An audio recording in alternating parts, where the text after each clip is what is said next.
આમે અમારી જિંદગીમાં ઇસ્યુ ન થાય એવા બને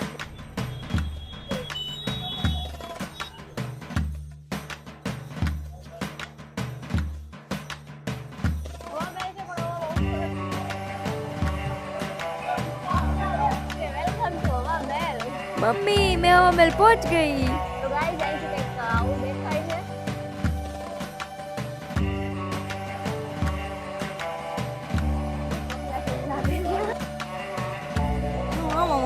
चक्कर क्यों मारे?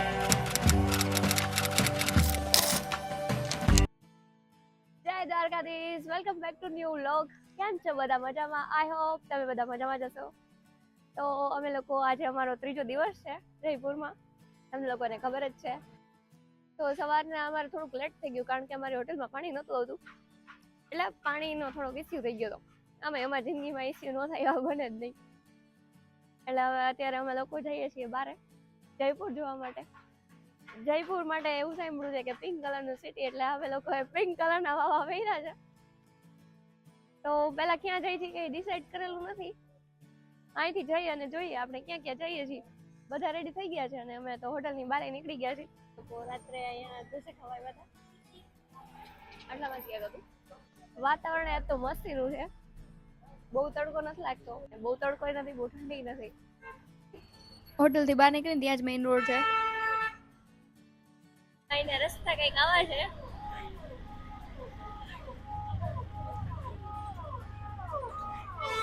જયપુર બહુ સસ્તું છે કેમ કે અહીંયા 10-10 રૂપિયામાં તમે લોકો ગમે ત્યાં જઈ શકો. રાજકોટ જેવું નથી, રાજકોટ તો બહુ મોંઘું છે. 5-10 મિનિટમાં અમે લોકો પહોંચી ગયા. કંઈક લાલ કિલ્લા જેવું દેખાય છે. પિંક કલરના સિટીમાં અમે લોકો ટ્રાફિકમાં ફસાઈ ગયા છીએ. જો કે અમે લોકો જ્યાં જઈએ ત્યાં ટ્રાફિક હોય જ છે, આ કંઈ નવી વાત નથી. જો કે અહીંયા તો રસ્તો જ સાંકડો છે એટલે એવું કંઈ ન કહી શકાય. મસ્ત મોટા બધા ગેટમાં આપણે એન્ટ્રી કરી લીધી છે. આપણું ડેસ્ટિનેશન કયું છે એ હજી ખબર જ નથી. અને અહીંયા બધી રેડ રેડ કલરની દુકાન દેખાય છે, તો એક્ઝેક્ટલી આને બજાર કહેવાય. જોઈએ આપણે બજાર કેવડી લાંબી છે, કારણ કે આજે ઓટોવાળા ભાઈ હતા એને એમ કીધું બહુ મોટી બધી બજાર છે.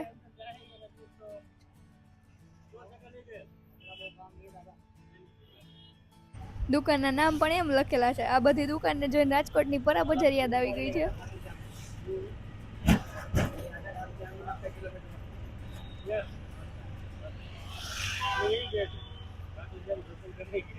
કેવડી લાંબી બજાર છે કે બજાર પૂરી જ નથી થતી. જો કે અમે લોકો બજાર અત્યારે નથી જવાના, કારણ કે હજી અમારે પેલા એક જગ્યાએ જવું છે. હું તમને ત્યાં જઈને બતાવીશ કે અમે લોકો એક્ઝેક્ટલી ક્યાં જાય છે. કેવડી લાંબી બજાર છે. અત્યાર સુધીમાં 3-4 કિલોમીટર તો થઈ ગયું. આટલું બધું હું શૂટ એડ કરત ને તો ખબર નહીં કેવડો લાંબો વ્લોગ બનત, એટલે એટલું બધું એડ નથી કર્યું. પણ જેટલું આ વ્લોગમાં દેખાય છે એના કરતાં તો મોટી બજાર છે.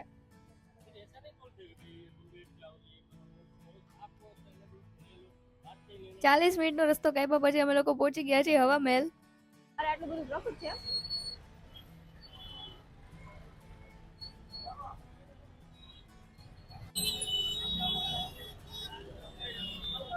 તો હું તમને બતાવીશ કે હવા મહેલ કોને કહેવાય. બારમાં કંઈક 5-10 મિનિટની વાર છે અને અમે લોકો પહોંચી ગયા છીએ એન્ટ્રી ગેટ પાસે. પણ આ એન્ટ્રી ગેટ નથી, આ એક્ઝિટ ગેટ છે. હવે આપણે એન્ટ્રી ગેટ ગોતવાનો છે. આજે રવિવાર છે તો અહીંયા ટ્રાફિક એટલું બધું છે.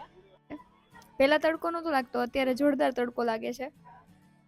અત્યાર સુધી ઈ જ નથી મળ્યું કે ટિકિટ ક્યાંથી લેવાની છે. ગોતી છે હવે. કેટલો મોટો મેલ છે કે ગેટ નથી મળતો. અત્યારે અહીંયા આવીને ખબર પડી કે ટિકિટ નથી અત્યારે, અંદર હોય તો ખબર નહીં. એન્ટ્રી ગેટ મળી ગયો અને એક લોટરી લાગી ગઈ છે. તો આજે 30 માર્ચ છે અને રાજસ્થાન દિવસ છે એટલે એન્ટ્રી ફ્રી છે. સો કોંગ્રેચ્યુલેશન્સ ટુ મી, પૈસા બચી ગયા ટિકિટના. તો ફાઇનલી અમે લોકો હવા મહેલમાં એન્ટ્રી કરી લીધી છે અને હવા મહેલ કંઈક આવો દેખાય છે. આપણને મૂકીને આગળ વહી ગયા છે. હું ગોતતી પહોંચી ગઈ છું. આ લોકો બધા અહીંયા જ બેઠા છે, હજી કોઈ ઉપર નથી ગયા. આ લોકો આપણો વેઇટ ન કરતા એવું લાગે છે. અને વ્યૂ કંઈક આવો છે, જબરદસ્ત છે. તડકો જોરદાર લાગે છે, તો એક દાંત કાઢતા હોય એવો તો વિડીયો હોવો જોઈએ. હવા મહેલ છે પણ હવા ઉઠતો નથી. તો સવારે એટલો બધો કઈ નાસ્તો નતો કર્યો એટલે દીસુને આવે ચક્કર, એટલે એ લોકો અહીં નાસ્તો લેવા ગયા છે. અહીંયા ફોટોશૂટ હાલે છે, ઉપર એક ફોટોશૂટ હાલે છે અને અમે લોકો અહીં શાંતિથી બેઠા છીએ, નાસ્તો લઈને આવે એની રાહ જોઈ છીએ. પણ તડકો બહુ જોરદાર લાગે છે એટલે અહીંયા થાકી ગયા છે, ગરમી એવી છે.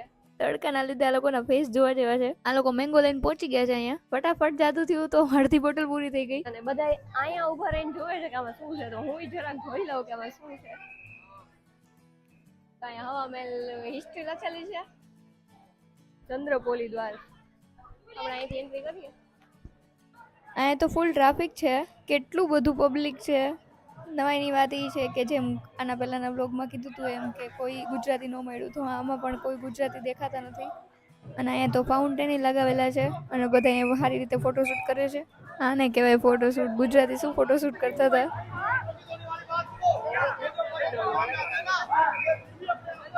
ત્યાંથી આગળ ગયા તો આ સાઈડ આવો વ્યૂ છે.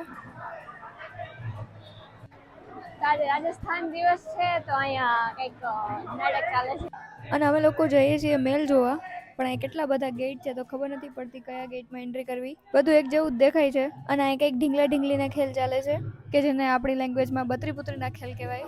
બધા એક જેવું જ લાગે છે.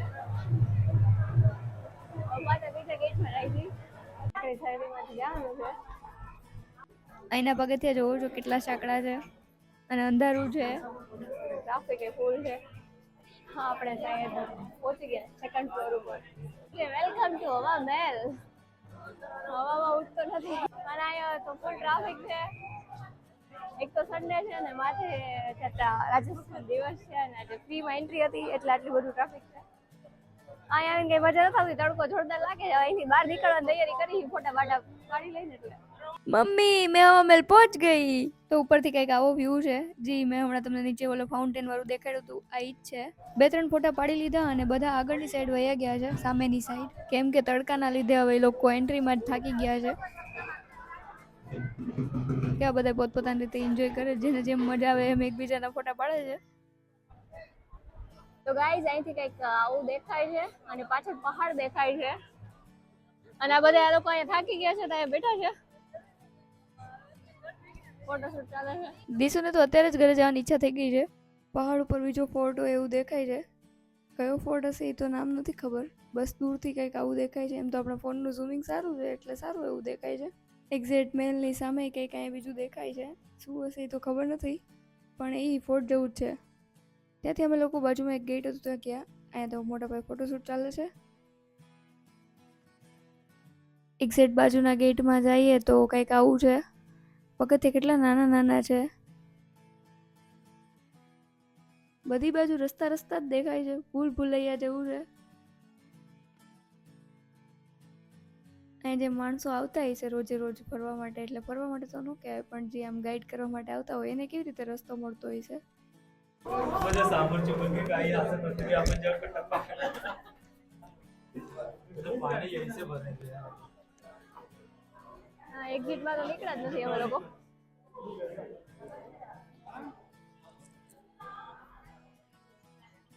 અહીં કેટલું મસ્ત ડેકોરેટ કરેલું છે. આ શું પહેલાના જમાનાથી ડેકોરેટ કરેલું છે કે અત્યારે આ લોકોએ કરેલું છે, એવા તો વિચાર આવે છે.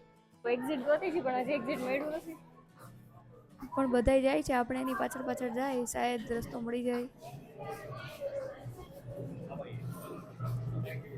કેટલા બધા અંદર ગેટ છે ખબર નથી પડતી. એમ તો અંધારું છે.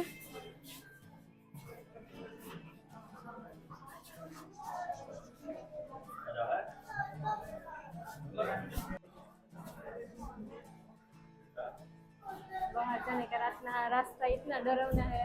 भूत बंगला જેવું લાગે છે. મજા નથી આવતી. આમ કંઈક થાય છે. એક તો ચક્કર આવે તડકાના. આમ જીવ મૂંઝાતો હોય ને એવું લાગે છે. હજી બહાર તો અમે પહોંચ્યા જ નથી. ખબર નહીં ક્યાંથી નીકળ્યા ને તો હજી એક્ઝેક્ટ રસ્તો દેખાણો નથી. એક પછી આવ્યા જ રાખ્યા છે. મેલ પણ જોરદાર છે. અહીંયા આ લોકો જ્યારે રહેતા હશે ત્યારે કેવી રીતે રહેતા હશે, એ લોકો ભૂલી નહીં જતા હોય કયો કયો ગેટ છે. શાયદ હજી હા ફાઇનલી એક્ઝિટ એટલે કે અહીંયા બહાર નીકળી ગયા છે. હા હા, આ જ એક્ઝિટ છે. ફાઇનલી 20-25 મિનિટમાં અમે લોકો બહાર નીકળી ગયા. અરે બહુ બીક લાગે એવું છે. ખબર નહીં, અંદર આખો આમ ચક્કર આવતા હતા. આમ ચક્કર કેમ આવે? દીસુને તો ભૂત જેવું લાગ્યું. તમને લોકોને કેવું લાગ્યું કોમેન્ટ કરતા આવજો. દીસુને તો ભૂતરા જેવું લાગ્યું એટલે અમે લોકો હવે બહાર નીકળી ગયા. બાજુમાં જંતર મંતર મેં હતો એ ન જોયો. હવે માર્કેટમાં જવાની તૈયારી કરી છે. પહેલા કંઈક ખાવું છે કારણ કે ચક્કર આવે છે. તો આ બ્લોગ એન્ડ કરીએ, મળીએ નેક્સ્ટ પાર્ટમાં. ત્યાં સુધી તમે લોકો લાઈક, કમેન્ટ અને સબસ્ક્રાઈબ કરતા આવો. Thank you for watching.